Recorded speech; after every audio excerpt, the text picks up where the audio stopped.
18 wickets tumble on tight first day. Warwickshire started the divisional stage in pole position, but that advantage has since been wiped out. That being said, they're still within touching distance of this week's opponents, Yorkshire, who currently occupy the last final spot alongside Hampshire, second place behind Nottinghamshire. And the visitors would start with the bat in hand. Sibley had a life early on, a low chance for Duke, but he couldn't cling on to it. The opener though couldn't capitalise. Out a few balls later, LBW to Fisher for 11. Will Rhodes followed, out for 13 to Code. And with the next ball, the Bears were 3 down. Sam Hain out to the first delivery. It spat at him from the pitch. Lamb and Benjamin looked to get their side to 50, but they wouldn't make it. Patterson with the 4th wicket, the number 3 departing for 9, Bold leaving the delivery. It kept getting worse for Warwickshire. Patterson produced a beauty to bowl Lamb for 15, the Bears right on the back foot at 5 down. Chris Wokes was back from England duty and with a test match 50 fresh in the mind, but he couldn't hold off the Yorkshire charge either, out LBW to Patterson for 9. Burgess and Bresnan countered. The keeper found quick early boundaries to steer the side to 100 runs, but they couldn't make it to lunch together. Bresnan out LBW to Hill for 4, Warwickshire in a tough spot at the break.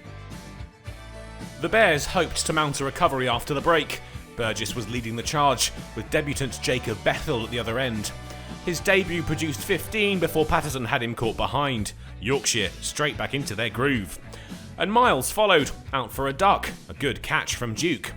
Burgess had provided the bulk of the Bears' resistance, up to 50 runs off 77 balls, a crucial knock for his side.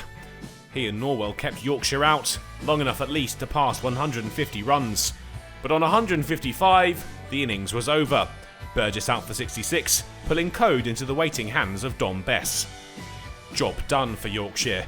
Burgess's score far and away the highest of the innings, the second highest some 50 runs behind his total. Code and Patterson had each taken 4 Warwickshire wickets to leave them in a bit of trouble, the skipper the more economical, with 4 for 34.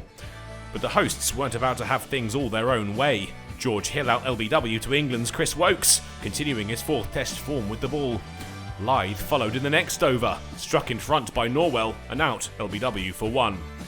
Malan and Balance at least had Yorkshire up to double figures, but Warwickshire found another wicket. Malan out for 9 to his England teammate Wokes.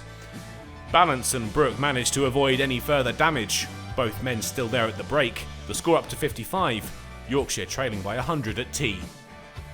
The duo tried to stick together after the break, looking to regroup, but Brooke fell to Wokes for 15. Dom Bess would follow, out for 1 when he lost his middle stump to another great Norwell delivery. Duke managed to add 7 before his innings came to an end, Norwell again with the wicket. Jordan Thompson too fell with just single digits to his name, clothing 1 to Rhodes off the bowling of Miles. There'd be a brief moment to enjoy for Yorkshire, Balance up to 50 with a single off Miles. But that put Fisher in the firing line, and he'd succumb, caught by Stoneman. Yorkshire still yet to breach 3 figures. With 12 overs left in the day, they were taken out of the firing line, off the field for bad light, and on came the covers. No more play possible in the day, the hosts with a lot of thinking to do overnight. They ended the day on 95 for 8, 60 runs behind. They'll hope to chip away at that deficit tomorrow morning, but after just 1 day we're almost at the halfway point of the match. Ball is definitely dominating bat at Emerald Headingley. Day 2 should be a corker.